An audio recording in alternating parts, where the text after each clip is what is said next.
lagi. Saya sudah mengetahui cara penularan HIV. Ada yang sudah tahu berdiri? Yang kedua. Oke, it's okay, nggak apa-apa. Terima kasih. Gue dari 32. Oke, lagi. Saya sudah mengetahui cara menghindari infeksi HIV. Belum ada? Oke. Lagi. Saya sudah tahu data penderita HIV. Terus meningkat di Jawa Tengah? Oke. Nah, oke, setelah tadi proses ternyata banyak yang belum tahu ya, Nak? Ya udah, kalau gitu ibu tanya. Menurut kalian, kalau kalian mendengar kata HIV, apa yang terlintas di benak kalian? Virus. Penyakit. Apa? Lagi, virus penyakit. Gangguan, betul? Ya? Ya, betul. Karena hari ini kita akan belajar apa? Ya, kita hari ini akan mengulas tentang penyakit penularan penyakit. Ya, kenapa sih kita harus belajar topik ini? Nah, ini ada manfaatnya. Ya, jadi apa yang kita pelajari hari ini harus berdampak nyata ke kalian. Nah, yang pertama, ya kalian bisa membentuk kesadaran ini akan resiko HIV. Nah, kalian sudah sadar ya bahaya HIV. Yang kedua, membentuk sikap waspada dan bertanggung jawab. Karena kalian sudah tahu nih HIV itu gimana, jadi kalian bisa lebih waspada. Awas hati-hati. Ya. Yang ketiga, karena kalian sudah tahu informasi tentang HIV ini, ya, kalian bisa menjadi agen informasi yang benar untuk lingkungan kalian. Ya, karena kalian sudah tahu lingkungannya, sudah tahu informasinya, kalian bisa sebarkan ini. Ya, ke anggota keluarga boleh, ya, ke teman boleh. Oke? Nah, tujuan apa sih yang mau kita capai dari pembelajaran ini? Ada dua nanti ya. Yang pertama, nanti kita bisa menganalisis data kasus HIV di Provinsi Jawa Tengah secara kritis. Ya, jadi nanti ada pertanyaan-pertanyaan yang harus kalian pikirkan di LKPD.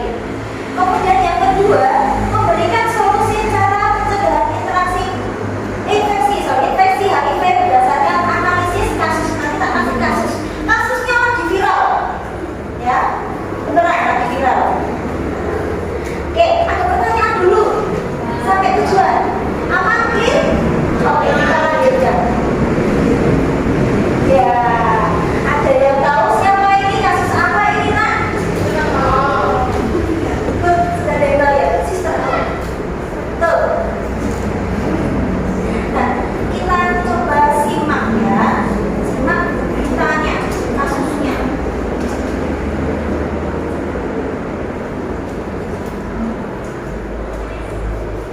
Ini beritanya ya, Nak, ya.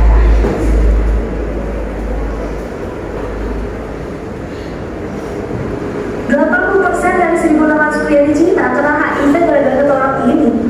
Tapi kalian gak nyangka kasus ini bisa terjadi. Di Cina, viral seorang pria berbahaya bernama Xiao dikenal di media sosial sebagai sister home atau sister yang cuma potong rambut dengan wig, bedak tebal, dan pakaian perempuan. Di internet, dia mengaku sebagai janda kesekian yang butuh kasih sayang. Hasilnya, ribuan pria tertarik, bahkan banyak yang datang bawa hadiah dan berhubungan itu dengan dia. Tapi yang jadi akhir Juni 2025 lalu, beredar video-video hubungan intim yang ia unggah sendiri bersama pria tersebut. Dan yang bikin merinding, tercatat ada 1.660 pria pernah bersamanya dan 80% dari mereka teridentifikasi terjangkit HIV.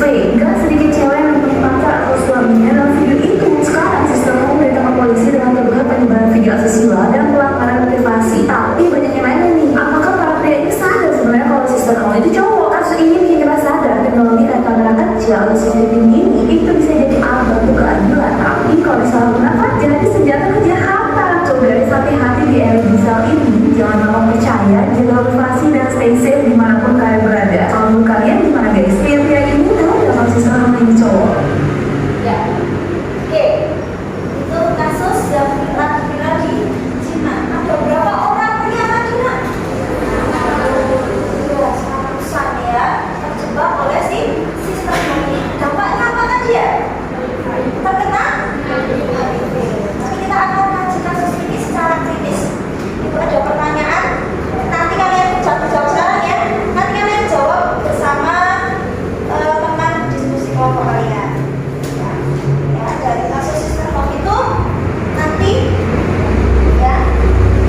bulan, kasusnya, suhu X-nya, tahunnya.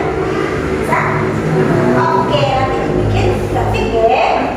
Nah, kemudian selain membuat grafik ya, kalian jawab pertanyaan di sini ya. Berdasarkan data di atas, apakah peningkatan? Jawab ya, meningkat atau tidak, kalian jawab. Kemudian buktikan dengan grafik yang tadi. Yang ketiga, nah, analisis pendapatmu mengapa hal tersebut dapat terjadi di Jawa Tengah. Tapi kan Cina ya, Cina itu kan agamanya mungkin kepercayaannya berbeda dengan kita, makanya nilai-nilainya mungkin juga berbeda. Nah, kalau di Indonesia itu kan kepercayaannya mayoritas Muslim, dan perbuatan seperti itu kan zina, saksa. Tapi kenapa bisa terjadi? Ya, kita simak video yang ini jadi teruak Jawa Tengah ya, luar biasanya.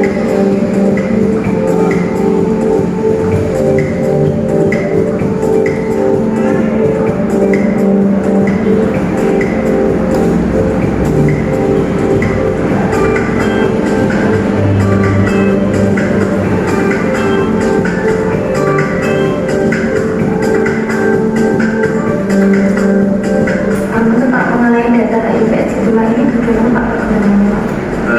Untuk estimasi ya, dari prediksi sampai ini adalah 1.760 kasus yang ditemukan di depan. Tapi sampai saat ini kita baru menemukan 447 ya. Tahun ini dia ada 93 kasus yang kita temukan. Kalau dibandingkan tahun lalu 101 ya, 2021 ya. Dan tahun ini kami baru menemukan 93 HIV maupun AIDS. Yang saya dapat 30 September.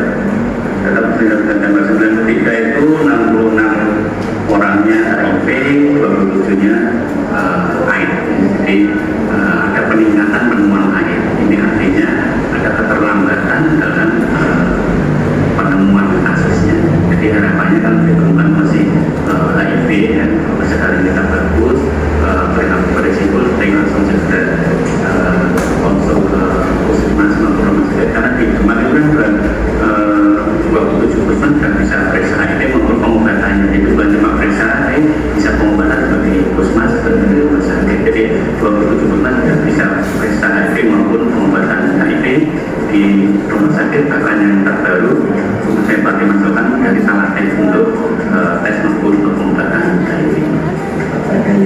Katanya jadi penyumbang